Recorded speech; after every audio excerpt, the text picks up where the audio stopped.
Hi, I'm Nick Prignitz with Diesel Insights. And I'm Paul Wilson over here at Duramaxtuner and Diesel Performance Podcast. Nick, we're here today to wrap it up. Yes, this is the end. This has been quite a production, man. Absolutely. 3 trucks. We took out the 2020 Duramax, we took out the 2020 Power Stroke, and the 2019 Cummins dually, all with the same load, all on the same day, driving the same route. We even let you do all the driving. Yeah. And really what we wanted to find out was an answer to a pretty simple question, a question we get a lot over here. How do these trucks compare? Towing, tuned, loaded to the gills. What do they feel like, right? It's that tuned element that I think is really unique about this test, too.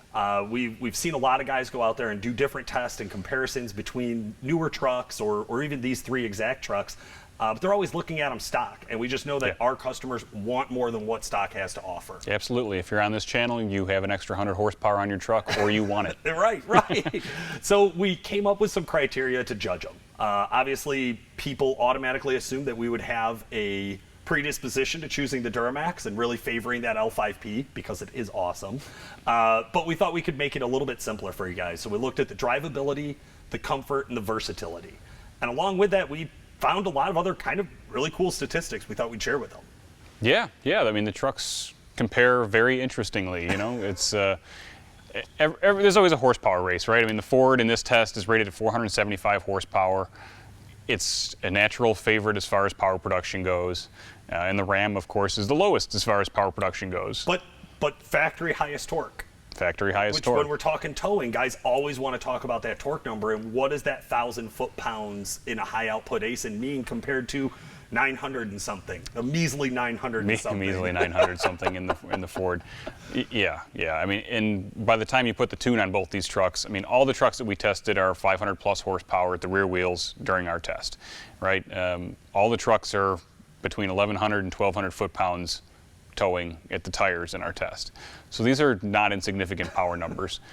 Really, you know, power-wise, we have our dyno rated numbers, which I'm kind of dancing around, right? Because the important thing that you understand here is that all these trucks are turned up, and they're all by the end of our 22-second run on the fully loaded GVW test, they're all on a limiter of some sort. Right. They're all on some sort of heat rejection limit, which is what we told you all along, right? You don't get to use 550 horsepower continuous in a tuned truck at GVW. No, nor are hopefully any of you ever going to actually need all of that while you're towing out in the real world. We'd much rather see you using a reasonable amount of power and towing reasonable amount of loads and driving like adults. But we thought we'd take these trucks to the limit and really see what they were capable of. Yeah.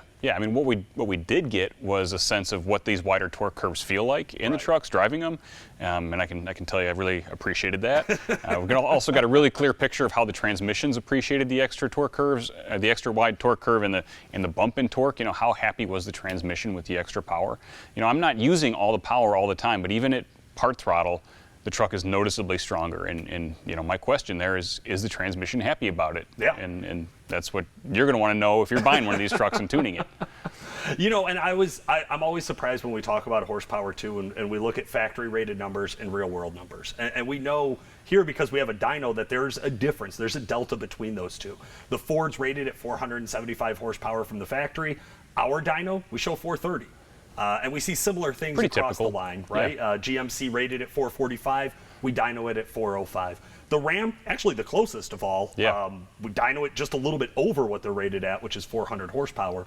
But what's important is that maybe not necessarily that actual dyno number, but like you said, what's the actual feeling when you're out on the road? What's the actual feeling when you're behind the seat? And I know comfort and versatility and drivability are the things we're looking at. That comfort, I think we covered pretty well. All of the trucks are loaded. They're all at their highest possible trim level. Yeah. We didn't dissect cost in this because there can be a cost difference between these. For example, the dually is on the 2019 Cummins, but you could get that truck without the dually and save yourself some money, or get it without the ASIN and get a little bit less horsepower. Any of these trucks you can option anywhere from $50,000 or $55,000 up to $75,000 or $80,000 or $85,000. Or in the Ford, probably approaching $100,000 with the Tremor package. Yeah, exactly. So we took cost out of it. We said, hey, you're going to option it the way you want. what I thought of when I thought of comfort was, what does this ride feel like with a trailer hooked up? Yeah, We know exactly. they all have plush seats. We know they all have nice leather everywhere and Right. fancy screens and all that, which the screen in the Cummins is really nice. Probably the winner in the screen department. Yeah. But what does that actually feel like on the road? Now, you had your hands on the wheel the whole time. Where do you think, who came in to really crush it when it came to comfort of towing a heavy load? The GMC. I know you wanted me to like take 3 sentences to get into that, but there's no doubt in my mind that if you drive these 3 trucks, you will absolutely agree with me that the GMC is the smoothest driving truck. Now, there's some factors that go into that. 10-speed transmission, independent front suspension, overall chassis design. I would say think transmission really aside, you know, the chassis feels planted, even with the bigger tires and wheels that are on the truck. Obviously, it's got non-stock wheels and tires on it.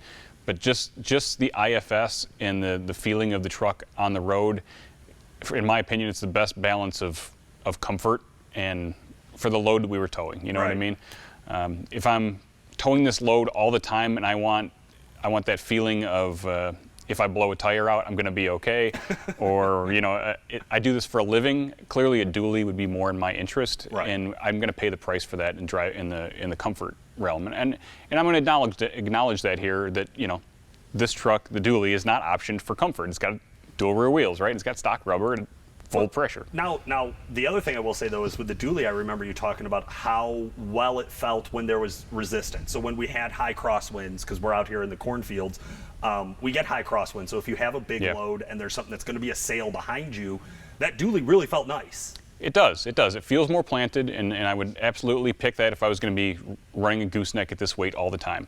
Where the GMC shines is in the front end, though. Right. You know, and you can do all sorts of things to set up the rear end of a truck, airbags, or get your, you know, your settings exactly how you want back there. And I would say most of these trucks are going to ride similarly in the rear based on whatever modifications you make, you know, as a driver. But front end wise, there's simply no comparison between the Ram, the Ford, and the GMC. The Ford and the Ram are close. The GMC is well above. Establish that. Okay. NVH. We talked a lot about noise, vibration, harshness when we were driving these trucks.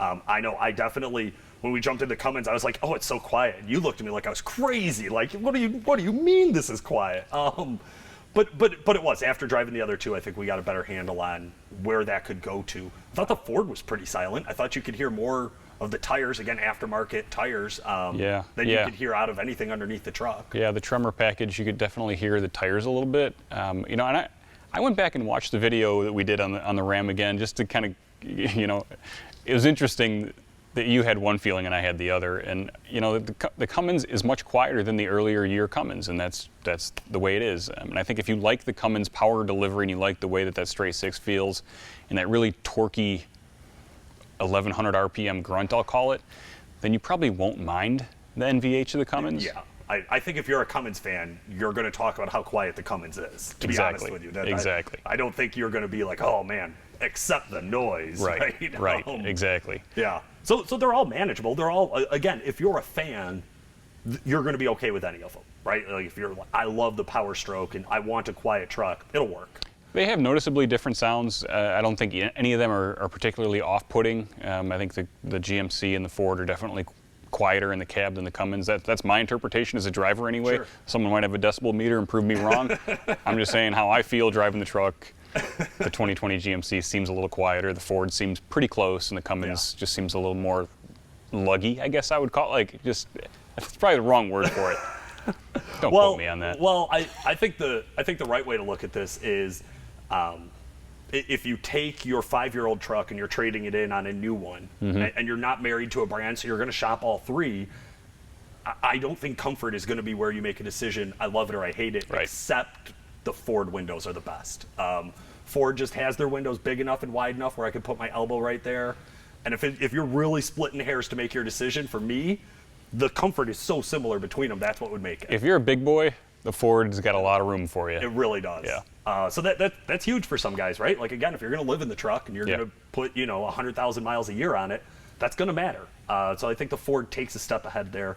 Now, drivability, I think of as my acceleration, my performance when I'm towing, the relationship between what I want the truck to do and what the truck does. That's where I would hone in on what I call drivability. Yeah. The Duramax is great. The Power Stroke is great. The Cummins is great. Where are you splitting hairs on this? Because they're all good. Oh man, I've been giving the GMC a lot of credit. I'm gonna ding it here. I just don't. I'm not inspired by the 10-speed trans in the Duramax. It's a good trans. Don't get me wrong, and it does well. It's not like it's not a detraction from the truck. It just doesn't add what the 10-speed in the Ford adds. Right. And there's so much positivity in the Ford application that I just feel like it's just better executed over there. I wholeheartedly agree. This is one we're on the same page with, 100%. I think that Ford, it doesn't matter what speed you're at. It doesn't matter what the situation is, driving it unloaded, driving it loaded. If you roll on that throttle, the truck goes. You watch RPM climb. And the Duramax is great. Don't get me wrong. Again, all of them are good. But the Duramax has some spots where the trans leaves you wanting more. Yeah, the positivity just isn't there. There's a lot of shifting. The Ford, has the ability to skip shift when it feels it's appropriate. The torque converter clutch lockup schedule, in my opinion, is just a little more performance oriented, especially when towing. And I like the way the Ford feels with the 10-speed trans. The Cummins, it's at a distinct disadvantage with the 6-speed, in my opinion. However, it has a really low torque curve. Yeah. I don't think you could drag that motor to death if you wanted to. I mean, it from anywhere in the rev range, it wants to lug and pull. And it does, I wouldn't say it needs the 10-speed, but maybe an 8-speed would be a better complement to the Cummins in this competitive atmosphere. Sure. I was overall impressed with the drivability of the Cummins. I mean, it performs really well for what it is. I think the ASIN is a great transmission for towing, especially at this power level. At no point did I feel like, I'm really beating the truck up or I'm giving it more than I should. Right. It felt confidence, for what it was. Yeah, and it's interesting to hear you say that because I get a lot of complaints from guys who drive the truck stock, and the thing they talk about is I hate this ASIN, which not everybody. There's a lot of guys out there who have kind of figured out where their strengths are, and they kind of focus more on that. But the guys who have complaints are right on the areas that you're talking about where you're not always getting the shifting you want out of it. You can't always get it into the gear you want. Now, we don't have custom ASIN tuning here, but we've built our engine calibrations around knowing what that ASIN wants. Yeah. And I think that's made a large difference when we're driving it in this comparison where we can say, hey, we know some of you guys with the factory trucks have these complaints. We can only give you our feedback based on this test where the truck was already tuned, and this is what we're getting out of it. Yeah. I will tell you, without the load behind it, the ASIN is less desirable to me. So I think with the load, it shines. Yeah. Unloaded, it's not a performance transmission. I mean, it's a $2,500 option, but it's got a really aggressive first gear. It revs out really quick. It takes it's got noticeable defuel on the gear changes. It's a nice transmission, but it's just not a performance. It's not a performance trans. That's how I feel about the Allison, the 10-speed Allison, because I know we went out for a 0 to 60 unloaded, and it was a roller coaster. Just trying to get through the gears. That's what and we talked about it before the pass with the trailer on. Yeah. And I was the whole time we have that camera rolling. I'm like, oh man, this is gonna look so bad, and it didn't. It did so much better than I thought it would. It turns out what it needed was a load. Yeah, right? it appreciates the load behind it. Where it got into it. Yeah. Now the Ford is inspired without the trailer behind it and with the trailer behind it. It doesn't care, man. It's hard to beat. It's going to lock up and go. It's going to pick the right gear. If you can't tell, I like the Ford Trans. Yeah, a little bit. Versatility. So we know you guys tow with your trucks. We tow with our trucks, but we also all drive unloaded quite often. And even if you are a guy who's hot-shotting, there's still times where you got to drop the trailer and go do something else. Sure. You want the truck to still perform. We've talked a lot about this, where some of these transmissions do well with a load or without a load, and kind of what's going to happen. How does that truck feel? I got to say, I think we've already leaned on this. The Ford, wide range of versatility here. I think guys daily drive them, hook them to a trailer. You would almost never know the difference. I think Ford did a really nice job on their 2020 powertrain package, especially as a tuner. Speaking as a comp, I love the platform that they gave me to add more power to. Right. If you're buying a 2020 truck, you're going to get a nice platform either way. And if you add 100 horsepower to it, you're going to appreciate it. But if you're going to compare all three, right, and you're going to compare all three unloaded and loaded, man, you're doing yourself a disservice if you don't at least test drive the Ford. And I would wholeheartedly agree with that. Now, if it came down to me going out to make a purchase and I could only have one, I think I'm with you. I think it'd be hard to deviate from that L5P because I do know what the potential for performance is out of those trucks. Sure, once we get trans tuning down the road and all that other fun stuff. Turbos are going to come and fuel systems are going to come and like you're going to have an awesome package. But if you're just talking about today, I would have a real hard time turning away from the Ford and the Cummins just because of that interior. Man, if I had to live in my truck, I'll tell you that would be a real tough call. That window or the dash. I don't know which one I love or need more in my life, but because all other things seem so equal. Yeah. It would literally, for me, come down to those two details of, how I felt that day. Yeah. No, you can tell how hard it is for us here, splitting hairs on which one to pick. I mean, I'll take all three. Yeah. But between the independent front suspension, the dash in the Ram, and just the overall power package in the Ford, I mean, it really comes down to which one of those things do you value more as a driver. And that's probably your pick. Yeah, I think that's totally true. Guys, I can't think of anything else to say about these. We've done 5 videos on them. If you haven't watched all our other 4 videos, please go back and watch them. We did, I think, 20 or 30-minute ride-alongs in each one of these trucks, plus an introduction walking you guys into the video. No, I mean, basically we took 3 trucks, we added 100 horsepower. That's our specialty here at Calibrated Power, adding horsepower to new emissions-equipped trucks. We've been doing it a long time. We do it really well. We've done our best to show you what an extra 100 horsepower looks like, what an extra 100 horsepower feels like. You can see the expression on our faces. It's a good show, and you should definitely check it out before your next truck purchase, especially if you plan on tuning that thing. Absolutely. For today, this has been Paul Wilson. I'm Nick Pregnitz. Thanks for watching.